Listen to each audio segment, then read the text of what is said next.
মন্দাক্রান্ত সেনের লেখা। কাল থেকে আসবো না। স্বপ্নে তো পুরুষ ছিল, তুমি কেন সেই স্বপ্নে এলে? 10 বছরের ছোট তুই অনুরাধাদির ছিলি, চিবুকে তীক্ষ্ণ তিল।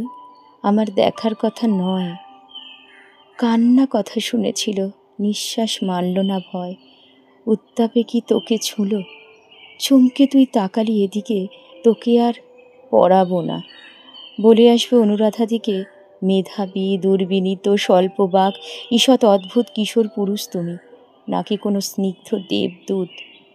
বয়স চুলোয় যাক, সম্পর্কে পরিচিত মাসি, বিশ্বস্ত আসা যাওয়া, কাছাকাছি থাকা, হাসাহাসি, কেউ কিছু ভাবছে না। বয়সের দারুণ অমিল। আমি শুধু তোকে ভাবি, চিবুকের ডান দিকে তিল, কোনো দিনও দেখিস না। তোর নাম লিখেছি মলাটে। বুধবার বিকেলের অপেক্ষায় সারা হপ্তা কাটে। পড়া শেষ হয়ে গেল, 8টা নাগাদ লোডশেডিং। হাত ধরো বাণীমাসি, এইদিকে বারান্দা, রেলিং। দেখতে পাচ্ছি না কিছু, অন্ধকার কতটা জটিল। তোর মুখে হাসি আছে, চিবুকের ডান দিকে তিল। 10 বছরের দেরি, তবু চোখে নেই অনুতাপ। আমি তোর মাসি হই, তোর সঙ্গে করব না পাপ।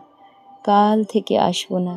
তোর চোখ কেমন সন্ধানী অন্ধকার বলেছিল, এই মেয়েটির নাম বাণী।